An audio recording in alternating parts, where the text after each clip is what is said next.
Salut à tous, c'est Mafia Stunting. On se retrouve pour une nouvelle FAQ. J'espère que vous allez bien. Moi je suis un peu explosé, ça se voit à mes yeux. Je reviens d'un tour de vélo. J'ai l'impression que ça fait 10 ans que j'ai pas fait une facecam. Nouvelle FAQ. N'hésitez pas à mettre un petit pouce bleu, à vous abonner avec la cloche. J'ai fait un choix de 20 questions, donc on va toutes les lire et y répondre. C'est parti. Wike256, du coup tu as remarqué une baisse générale des vues sur les vidéos à cause des shorts. Bonne soirée Seigneur Biquette. J'ai remarqué une baisse générale des vues sur ma chaîne personnellement et sur la plateforme YouTube en général, je pense. Sur les créateurs que je suis, j'ai remarqué qu'ils font un peu moins de vues, genre je dirais jusqu'à 30% de vues en moins. Il y a 2-3 ans j'étais à 300-400 000 vues par vidéo et là on est plus sur 200-300 000, donc ça fait quand même une belle baisse, mais après je me plains pas, j'arrive toujours à en vivre, ça m'amuse toujours autant, et vous aussi apparemment, donc merci à tous d'ailleurs. Est-ce que c'est dû au short? Ça je pense que oui, hein. Je vous donne un exemple concret, par exemple si je mets une vidéo jeudi soir, le vendredi matin normalement je suis en tendance, par exemple jeux vidéo. Si par exemple je vais dans l'onglet tendance jeux vidéo, les 10 premiers résultats ça va être que des shorts, et ça du coup ça va affecter puisque ma vidéo va se retrouver en bas, les shorts en premier. Gros geek premier. Salut, tu fais quoi pour entretenir ta barbichette de biquette? Car j'en ai une aussi et j'aimerais avoir tes conseils. Tous les matins, tu prends une louche avec un peu de ciment et tu l'étales sur la barbe, comme ça. Ensuite, tu laisses sécher. Et après, avec un petit marteau, tu tapes comme ça. Tu verras, ta barbe va être beaucoup plus soyeuse. Le poil est plus doux après. Moins sérieusement, de l'huile à barbe, tout simplement. Voilà, quelques gouttes de chaque côté. Tu masses comme ça. Ah oui, d'ailleurs, je vous ai pas dit, je relance une nouvelle chaîne, Mafia Makeup. Cadbar, bonjour, es-tu raciste? Ça dépend, juste les week-ends. Loïc de Rouault, as-tu une nouvelle carte graphique? Est-ce que je vous ai dit que j'avais une nouvelle carte graphique? Et Nintsoa, comment ont réagi tes parents quand il a appris que tu es devenu youtubeur? On va pas y arriver. Sky Short, coucou le roi Biquette, même s'il y a très peu de chances que tu me répondes, je n'ai pas de chance avec les youtubeurs. Je voulais te demander quel est le jeu que tu as le plus aimé faire, et pareil, quel est le jeu que tu as le moins aimé faire. Gros bisous des soldats Biquette. Je vais commencer par le jeu que j'ai le moins aimé faire, je dirais GTA 5.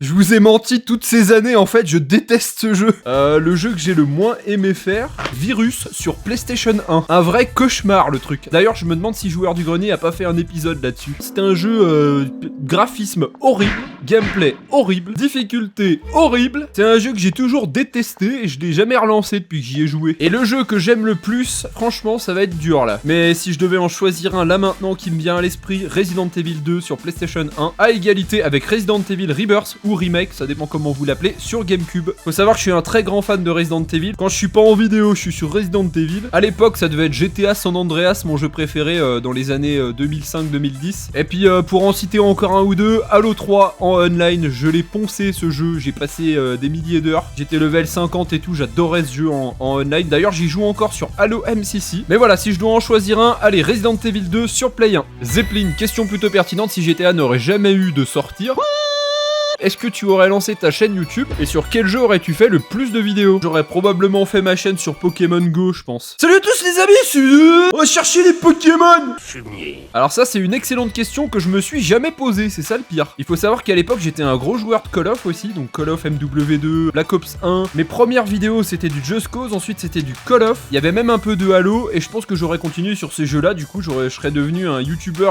complètement Call of, à la Skyrose par exemple. Ou alors j'aurais fait coach en fitness. Fovia, ça t'intéresse de faire un peu de piste IRL, genre karting ou track toys? Ou bien en as-tu déjà fait? Bizarre vos questions. Relisez-vous les biquettes, ça va pas, hein. La prochaine FAQ, je vous choisis pas si c'est écrit comme ça. Ouais non, je retourne la casquette parce que là je vais me vanter. Oui, j'ai déjà fait du karting et en compétition. J'ai gagné le championnat de Belgique pendant que j'étais en Lituanie. Silence. Alors oui, il faut savoir que j'adore le karting, ça fait longtemps que j'en ai pas fait, mais à l'époque j'en faisais à tous mes anniversaires ou les anniversaires des potes. D'ailleurs c'était un circuit connu on-kart à Annemasse et il y avait Sébastien Loeb qui venait s'entraîner là-bas, imaginez-vous le truc. Alors moi je l'ai jamais croisé malheureusement, mais c'était un circuit assez technique. Donc c'est pas pour me vanter, mais les fois où j'ai fait du karting, j'avais vraiment le feeling et j'adorais ça. Et du coup je faisais des bons scores, donc c'est un truc que je kiffe. Après ça reste un hobby, hein. Je suis pas non plus dans la compète ou quoi que ce soit, j'en fais vraiment occasionnellement.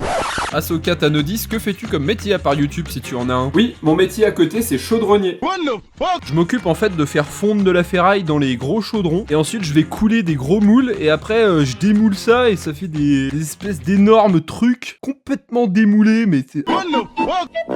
C'est juste que quand je suis sorti de 3ème, ce qu'on m'a conseillé comme orientation, c'était faire chaudronnier. J'aurais bien aimé, mais j'ai pas fait ça. Alors il faut savoir que j'avais fait mon bac pro commerce, BEP dans le commerce, etc. Donc j'étais plutôt animateur commercial, je passais dans des magasins, je vendais des produits particuliers. Salut à tous, c'est Mafia Stunting. Ça payait plutôt bien, donc ça c'était cool. C'était vraiment mes tout débuts, et ensuite quand j'ai vu que je pouvais gagner sur YouTube, bah je suis passé entièrement sur YouTube, et je regrette pas du coup. Pit Scoot, short ou pantalon? Panta short. Galaxy, salutations noblissime empereur des biquettes. Je voudrais savoir si tu as déjà songé à changer ton papier peint. Voilà, merci. Alors là, ça commençait très bien, hein. On commençait excellemment bien d'ailleurs sur la dénomination. Me proposer de changer ce papier peint centenaire, c'est un énorme manque de respect. Alors suivant, Gaël Lequien. Ma question est pourquoi le plafond est un parquet? Sinon, bonne continuation, Gaël.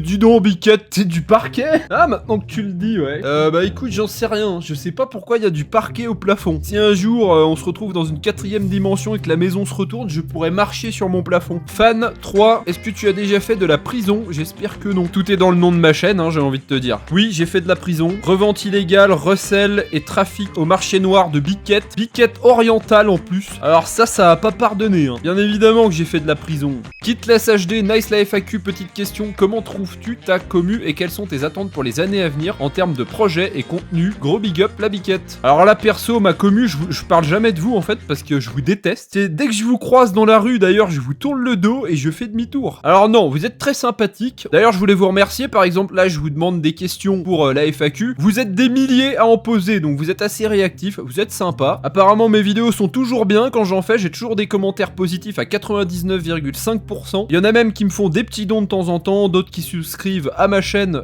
YouTube Premium. C'est un petit abonnement qui permet de me financer un petit peu, mais je vous demande pas de le faire. Je profite de cette question pour vous remercier tout simplement. Je vous le dis pas souvent, mais vous êtes toujours incroyables, toujours présent sur ma chaîne, vous êtes des centaines de milliers d'abonnés fidèles.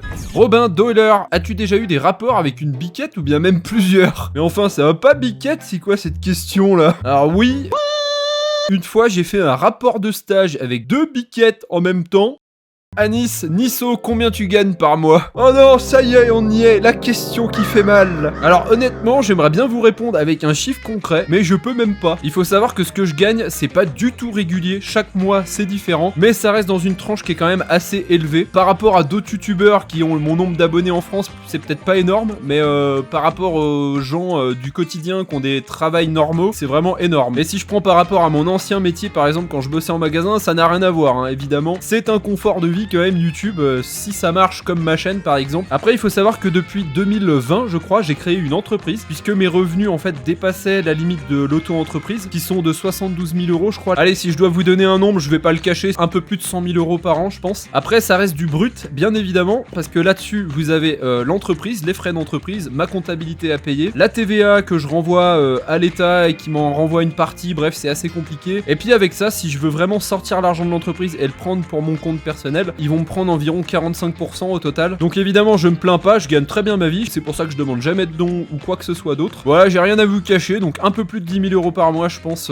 sur l'année. Après il y a des mois un peu plus gros, des mois un peu plus petits, donc ça dépend de la période. Ça paraît énorme comme ça, mais c'est pas si énorme dans ma région vu les prix. Par exemple pour gagner ce montant, vous allez en Suisse et vous les gagnez relativement facilement je pense. Sauf que moi je fais pas 45 heures, j'ai pas le trajet pour me déplacer et tout. Et puis après l'entreprise offre d'autres avantages, je gagne largement bien assez ma vie et je voulais vous en parler, je vous en ai jamais parlé. Évidemment ça a pas toujours été comme ça, quand j'ai commencé YouTube je gagnais je crois 50 euros par mois, 100 euros par mois, ensuite en 2015 300, 500, 600 et à partir de milieu 2015 quand je sortais mes gros montages et que je me suis fait vraiment connaître, j'ai pris 200 000 abonnés en 2 mois et tout, enfin je sais pas à peu près ces chiffres là, là je commençais à gagner 1000, 1500 euros par mois et j'en revenais pas, c'était vraiment incroyable pour moi. C'était pas du net, hein, fallait payer 30% d'impôts quand même dessus, mais c'était vraiment incroyable, je pouvais commencer à en vivre et puis après au fil des années, des mois, etc. Ça a continué de monter et puis là je stagne à peu près dans le même, la même catégorie de revenus on va dire. J'espère que pour ceux qui se demandaient, ils ont leur réponse. Allez suivant, Zeratox, tu ressemblerais à quoi sans la barbe?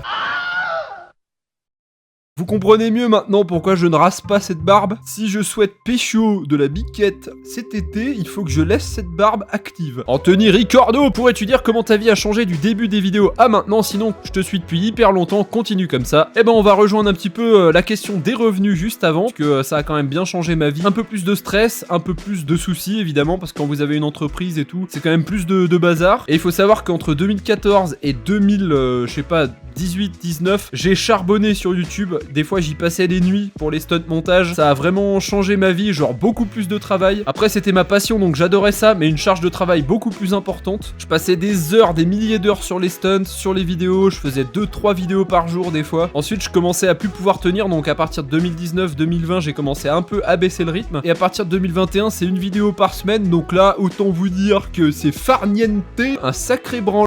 Non mais là c'est vrai que j'ai relaxé le rythme et ça me permet de bosser un peu plus les vidéos et je pense que ça se ressent au montage et tout, donc ça me plaît ce format. Pour l'instant je continue comme ça. Et puis plus concrètement ce que ça change entre avant et après, c'est que maintenant on me reconnaît dans la rue. Quand je vais au skate, tout le monde me regarde. Les enfants ils veulent toujours plein de photos. Un peu moins de tranquillité du coup côté vie privée, mais ça me dérange pas. Je suis pas le plus à plaindre de ce côté là puisque je me montre pas si souvent que ça. Donc j'ai pas forcément du harcèlement de fou dans la rue ou quoi, comme vraiment des très gros youtubeurs. La moitié de mon quotidien, voire les 3/4, c'est fixé en fait sur YouTube, même quand je suis pas en train de faire des vidéos ou de faire du montage, j'ai toujours à l'esprit, tiens, qu'est-ce que je vais faire comme prochaine vidéo, quelles idées je vais avoir. Ça prend une place énorme, mais j'adore toujours ce que je fais et je changerai ça pour rien au monde, donc je continue. Next. Mathis Maverick, est-ce que t'as le budget pour acheter ta biquette mobile de tes rêves? Alors ça dépend, j'ai le rêve accessible et j'ai le rêve inaccessible. Je commence par le rêve inaccessible, c'est complètement débile hein, mais j'aimerais bien un jour tester la Mazda 787B. J'ai toujours adoré cette voiture depuis Gran Turismo 3. J'ai contacté le concessionnaire Mazda pas loin de chez moi, mais ils ont dit écoute Gaël, tu nous rejoins un samedi matin, on la sort et tu vas y faire un petit tour, hein. Tu peux te balader avec.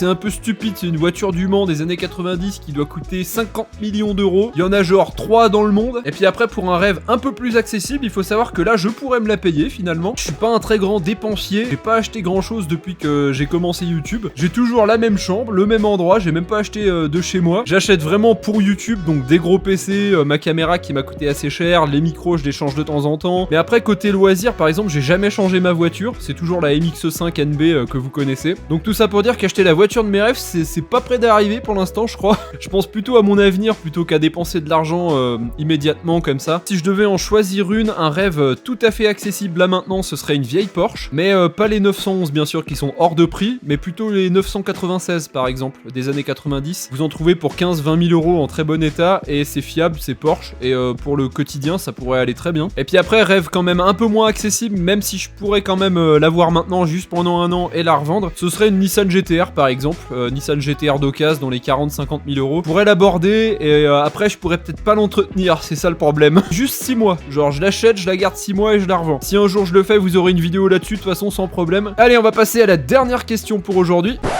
Lucas Feufeu, cool, on attendait ça. Ma question c'est pourquoi tu as retiré cette voix accélérée et hyper drôle que tu avais avant? Alors ouais, c'est vrai, et je sais même pas pourquoi c'est arrivé en fait. J'ai commencé à changer un petit peu de format de vidéo, c'était des vidéos un peu plus dynamiques et tout, et puis au fur et à mesure, cette histoire de voix que j'accélérais, elle a disparu comme ça. J'ai même pas une raison à vous donner unique et précise. Ça m'avait peut-être un petit peu lassé au bout d'un moment de faire tout le temps la même voix avec le même accéléré, c'est peut-être pour ça. Bref, c'est la fin de cette FAQ. Mettez vos questions en commentaire pour la prochaine qui arrivera avant 2028 probablement. Ça m'a fait plaisir de donner un petit coup de news comme ça de temps en temps. Je fais jamais de facecam comme ça en vous parlant tranquille. J'espère que ça vous a plu. Comme d'habitude, restez branchés tous les jeudis 18h. Il y a une nouvelle vidéo normalement. Des fois ça diffère un petit peu si j'ai des soucis ou quoi, mais en principe c'est dans ces eaux-là. J'ai vu que YouTube désabonnait certains de mes abonnés. Vous arrêtez pas de me le dire. Alors vérifiez bien que vous êtes abonnés, sinon vous allez rater mes vidéos. Je vous dis à la prochaine pour une nouvelle vidéo. Ciao ciao.